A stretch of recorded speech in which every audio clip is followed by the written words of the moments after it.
Hello friends, ഒത്തിരി ഒത്തിരി സ്വപ്നങ്ങൾ സീരിയലിൻ്റെ ഇന്നത്തെ എപ്പിസോഡ് വിശേഷങ്ങളിലേക്ക് എല്ലാ കൂട്ടുകാർക്കും സ്വാഗതം.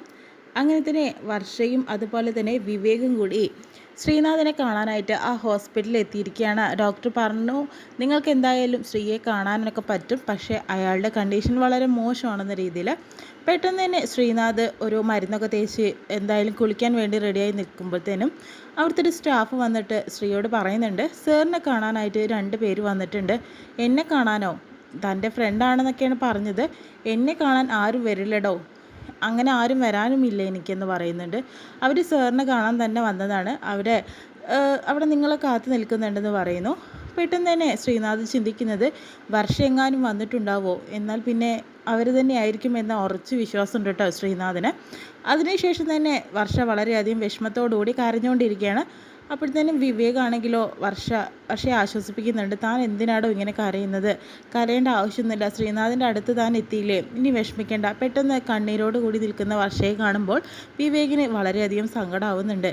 താൻ ശ്രീനാഥിനെ കാണുമ്പോൾ ഇങ്ങനെയൊന്നും കാണിക്കരുത് കേട്ടോ. തൻ്റെ എങ്ങനെയായിരിക്കും അപ്രോച്ച് എന്ന് എനിക്കറിയില്ല, എങ്കിൽ പോലും മനസ്സൊന്ന് കൺട്രോൾ ചെയ്യാൻ ശ്രമിക്കണം എന്നും പറയുന്നു. പെട്ടെന്ന് ശ്രീനാഥ് വരുന്നുണ്ട് കേട്ടോ.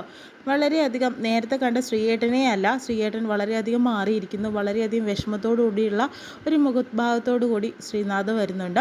ആ സമയത്ത് തന്നെ വർഷ അത് കാണുന്ന ആകെ വിഷമത്തോടു കൂടി വീണ്ടും കരിയാണ്. ശ്രീയേട്ട എന്ന് പറയുന്നുണ്ട്, നിങ്ങൾ എന്തിനാ ഇങ്ങോട്ട് വന്നത്, നീ എന്തിനാ ഇങ്ങോട്ട് വന്നതെന്ന് ചോദിക്കുന്നുണ്ട്. ശ്രീയേട്ടൻ എന്തിനാ എന്നോട് ഇങ്ങനെ ദേഷ്യം? എൻ്റെ കൺമുന്നിൽ നിന്ന് എന്തിനാണ് ശ്രീയേട്ടൻ ഇങ്ങനെ ഒളിഞ്ഞു നിൽക്കുന്നത്? എൻ്റെ മുഖം കൂടി കാണണ്ട എന്നായോ ഇപ്പോൾ ശ്രീയേട്ടനെന്ന് ചോദിക്കുന്നു. എനിക്ക് ആരെയും കാണണ്ട, എനിക്ക് ആരോടും സംസാരിക്കാനുമില്ല. എന്നോട് എന്തിനാ ഇങ്ങനെ ദേഷ്യപ്പെട്ട് സംസാരിക്കുന്നത്? ഞാൻ എന്ത് തെറ്റാ ശ്രീയേട്ടനോട് ചെയ്തത്, ശ്രീയേട്ടൻ എന്നെ ഇങ്ങനെയൊക്കെ പറയാനായിട്ട് എന്ന് ചോദിക്കുമ്പോഴത്തേനും ശ്രീനാഥ് വർഷയെ എങ്ങനെയെങ്കിലും ഇപ്പോൾ ഒഴിവാക്കണം എന്ന മട്ടിൽ തന്നെയാണ് കേട്ടോ. കാരണം ഈ അവസ്ഥയിൽ വർഷ തൻ്റെ കൂടെ ഉണ്ടാവാൻ പാടില്ല എന്ന്. അതിനുശേഷം വീണ്ടും തന്നെ വർഷ കരഞ്ഞുകൊണ്ട് ചോദിക്കുന്നു, ഇല്ല ഞാൻ ശ്രീയേട്ടൻ്റെ അടുത്ത് പോവില്ല, ഞാൻ ചെയ്ത തെറ്റ് എന്താണെന്ന് പറയാനായിട്ട് പറയുന്നു. നീ ഒരു തെറ്റും ചെയ്തിട്ടില്ല, പക്ഷേ ഇത് ശരിയാ, നിന്നോട് ഞാൻ ആദ്യം പറഞ്ഞില്ലേ എനിക്കിനി ആരെയും കാണണ്ടാന്ന്, അതുകൊണ്ടല്ലേ ഞാൻ ഇങ്ങോട്ട് വന്നത്. നീ എന്തിനാ ഇവളെ ഇങ്ങോട്ട് കൂട്ടിക്കൊണ്ട് വന്നതെന്ന് പറയുന്നു. വിവേകല്ല എന്നെ ഇങ്ങോട്ട് കൂട്ടിക്കൊണ്ടുവരാനുള്ള പ്രചോദനം ഉണ്ടായത്, ശിവയാണ് എന്നോട് പറഞ്ഞത്. ശിവയോ? അതെ, ശിവയൊന്നല്ല, ഇവനറിയാം ഞാൻ എവിടെ ഉണ്ടാകുന്നത്. ഇവനോട് ഞാൻ പ്രത്യേകം പറഞ്ഞു, എന്നെ അന്വേഷിച്ച് വന്നിട്ടുണ്ടെങ്കിൽ ആ സ്ഥലത്ത് നിന്ന് ഞാൻ ആ സമയത്ത് മാറും എന്നുള്ളത്. പിന്നെയും നീ അത് ആവർത്തിക്കുകയായിരുന്നോ?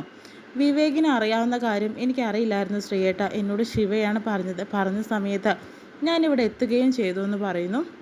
എന്തായാലും എനിക്ക് ഇനിയൊന്നും കാണണേ സംസാരിക്കുകയൊന്നും വേണ്ട, ഞാൻ പോവുകയാണെന്ന് പറയുന്നു.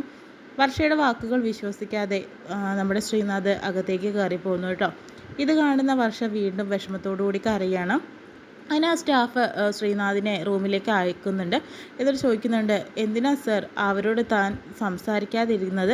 എത്ര ദൂരത്തുനിന്ന് അവർ സാറിനെ കാണാനായിട്ട് വന്നതെന്ന് പറയുന്നു. അത് തനിക്ക് സ്നേഹിച്ചിട്ടുണ്ടോ ആരെങ്കിലും? സ്നേഹം ഒരു വേദനയാണോ എന്ന് പറയുന്നു. സ്നേഹം എങ്ങനെയാണ് സർ വേദനയാവുന്നതെന്ന് ചോദിക്കുന്നുണ്ട്. അങ്ങനെയാണോ? ചില സമയത്ത് അത് നെഞ്ചിൽ കുപ്പിച്ചില്ല് തറയ്ക്കുന്നത് പോലെ വേദനയുണ്ടാക്കും. അങ്ങനെ ഒരു അവസ്ഥയിലാണ് ഞാൻ, തനിക്കത് പറഞ്ഞാൽ മനസ്സിലാവില്ല എന്ന രീതിയിൽ പറയുന്നു കേട്ടോ. പെട്ടെന്ന് അവിടെയുള്ള ഒരു ഫാനൊക്കെ ശ്രദ്ധിക്കുന്നുണ്ട് ശ്രീനാഥിന് എങ്ങനെയെങ്കിലും ജീവിതത്തിൽ നിന്ന് ഒളിച്ചോടണം എന്ന ലക്ഷ്യം മാത്രമേ ഉള്ളൂ ഇപ്പോൾ. അതിനുശേഷം തന്നെ നമ്മുടെ വർഷയും വിവേകും പുറത്ത് നിന്ന് സംസാരിക്കുന്നുണ്ടായിരുന്നു. അതായത് ഇനി എന്ത് ചെയ്യണമെന്നറിയാതെ വർഷ ആകെ വിഷമത്തോടു കൂടി നിൽക്കുകയാണ്. നമുക്ക് പോയാലോ വർഷ? കാരണം ശ്രീനാഥിനെ കണ്ടു, അദ്ദേഹം തന്നോട് സംസാരിക്കാൻ പോലും നിൽക്കുന്നില്ല.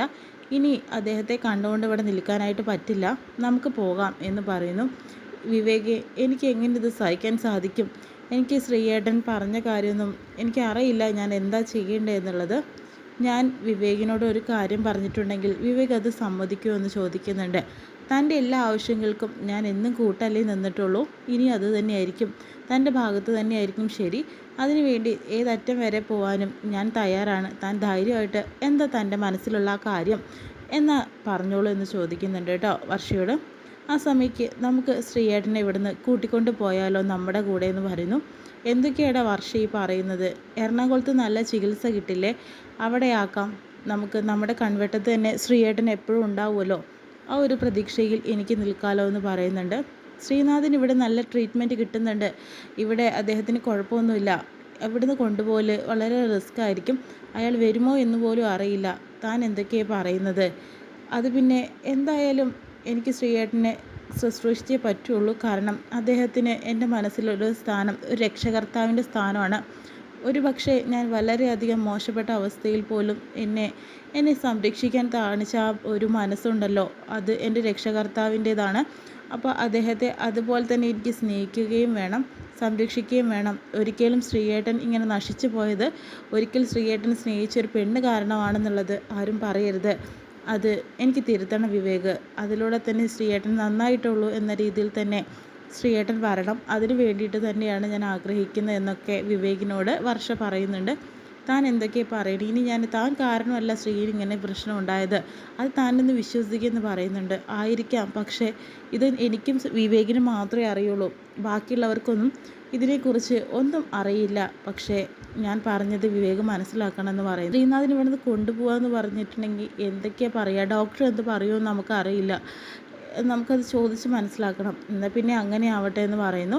പെട്ടെന്ന് വിവേകിൻ്റെ കൈ പിടിക്കുന്നുണ്ട് വർഷ കേട്ടോ. പിന്നീടും ഡോക്ടർ വരുന്നുണ്ട് കേട്ടോ വിവേകിൻ്റെ അടുത്തേക്കും അതുപോലെ വർഷയുടെ അടുത്തേക്കും. നിങ്ങൾ ഈ പറഞ്ഞ രീതിയൊക്കെ ഞാനൊന്ന് വിചാരിച്ച കാര്യം തന്നെയാണ്. കാരണം ഇവിടെ കാര്യമായിട്ട് ധാരയും കാര്യങ്ങളൊക്കെ നടക്കുന്നത്. അതിനൊരു നിശ്ചിത പരിധിയുണ്ട്. ആ പരിധി എന്തായാലും ശ്രീനാഥിൻ്റെ ഇന്നലെ വരെ ഉണ്ടായിരുന്നുള്ളൂ. അത് കഴിഞ്ഞു. ഇനി ഇന്ന് തന്നെ ഡിസ്ചാർജ് ചെയ്യണമെന്നായിരുന്നു ഉണ്ടായിരുന്നത്. പക്ഷേ അയാൾ ഇനിയും മദ്യപാനത്തിലേക്ക് തിരിഞ്ഞാലോ എന്ന് ആലോചിച്ചിട്ട് മാത്രമാണ് ശ്രീനാഥിനെ ഞാൻ ഇവിടുന്ന് ഡിസ്ചാർജ് ചെയ്യാതെ വെച്ചിട്ടുണ്ടായിരുന്നത്. ഇപ്പോൾ നല്ലൊരു രീതിയിൽ തന്നെ നിങ്ങൾ രണ്ടുപേരും വന്നു. എന്തായാലും നാളെ ഞാൻ ശ്രീനാഥിനെ ഡിസ്ചാർജ് ചെയ്യാം. നിങ്ങൾക്ക് കൊണ്ടുപോയിട്ട് വീട്ടിൽ ചെയ്യാവുന്ന ചികിത്സ മാത്രമേ ഉള്ളൂ ശ്രീനാഥിന് ഇനിയുള്ളത് എന്ന രീതിയിലൊക്കെ പറയുന്നുണ്ട്. അങ്ങനെയാണെങ്കിൽ നാളെ നിങ്ങൾ വന്നോളൂ, ശ്രീയെ നിങ്ങളുടെ കൂടെ ഞാൻ അയക്കാം. പക്ഷേ അയാളുടെ കാര്യത്തിൽ കൂടുതൽ ശ്രദ്ധകൾ കാണിച്ച് തന്നെ പറ്റുള്ളൂ എന്ന് പറയുന്നുണ്ട്. അതിനുശേഷം തന്നെ വർഷയും വിവേകും വീണ്ടും ആലോചിക്കുന്നുണ്ട് കേട്ടോ. വർഷ വിവേകിനോട് പറയുന്നുണ്ട്, നമ്മൾ ശ്രീനാഥിനെ കൊണ്ടുപോകാൻ തീരുമാനിച്ചു. പക്ഷേ എങ്ങോട്ട് കൊണ്ടുപോകും നമ്മൾ? ശ്രീയേട്ടനെ ട്രീറ്റ്മെൻറ്റൊക്കെ ചെയ്യണ്ടേ? എന്ത് ചെയ്യും എന്ന് ചോദിക്കുന്നുണ്ട്. അതിനെന്തിനാടോ താനിങ്ങനെ വിഷമിക്കുന്നത്? ടെൻഷനായതുകൊണ്ട് ഒരു കാര്യമില്ല. ശ്രീനാഥ് നിന്നിട്ടുണ്ടായിരുന്നില്ലേ എറണാകുളത്ത് തന്നെ അവൻ്റെ ഫ്രണ്ടിൻ്റെ വീട്ടിൽ? ആ ഫ്രണ്ടിൻ്റെ അടുത്ത് തന്നെ കൊണ്ടുപോയി ആക്കിയാൽ പോരെ, ആ വീട്ടിൽ തന്നെ. അവിടെയാകുമ്പോൾ കൂടുതൽ സൗകര്യമായിരിക്കും അദ്ദേഹത്തിന്. അത് വളരെ സന്തോഷകരമായിരിക്കുകയും ചെയ്യുമെന്ന് പറയുന്നുണ്ട് വിവേക്. അത് തന്നെയാണ് സത്യം. എന്തായാലും അങ്ങനെ തന്നെ ചെയ്യാം. നാളെ നമുക്ക് എന്തായാലും ശ്രീയേട്ടനെ കൊണ്ടുപോകാം. ഇതൊക്കെ ഞാനിവിടെ വന്നതുകൊണ്ട് നടന്നു. കാരണം തൻ്റെ പുറകെ പോകുന്നതുകൊണ്ട് തന്നെ ഇവിടെ വരെ എത്തി കാര്യങ്ങളൊക്കെ വിവേക് പറയുന്നുണ്ട്. അത് തന്നെയാണ് സത്യവും എന്ന് വർഷയും പറയുന്നുണ്ട്. എന്നാൽ പിന്നെ ഇന്ന് രാത്രി നമ്മൾ എവിടെ തങ്ങും എന്ന് ചോദിക്കുന്നുണ്ട്. ആലപ്പുഴയിലാണോ റിസോർട്ടിനും ഹോം സ്റ്റേയിലൊക്കെ പഞ്ഞം? എന്തായാലും നമുക്കിവിടെ നല്ലൊരു സ്ഥലം കണ്ടുപിടിച്ച് ഒരു 2 ഡ്രസ്സും വാങ്ങണമെന്നല്ലേ ഉള്ളൂ. ഇന്ന് രാത്രി ഇവിടെ തന്നെ തങ്ങാം. നാളെ ശ്രീനെയും കൊണ്ട് നമുക്ക് തിരിച്ച് പോവാം എന്ന് പറയുന്നുണ്ട് കേട്ടോ. കൊച്ചിയിലേക്ക് തന്നെ പോവാമെന്ന് പറയുന്നു. എന്തായാലും ഇതൊക്കെ കേൾക്കുന്ന വർഷയ്ക്ക് നല്ല സന്തോഷമാവുന്നുണ്ട് കേട്ടോ.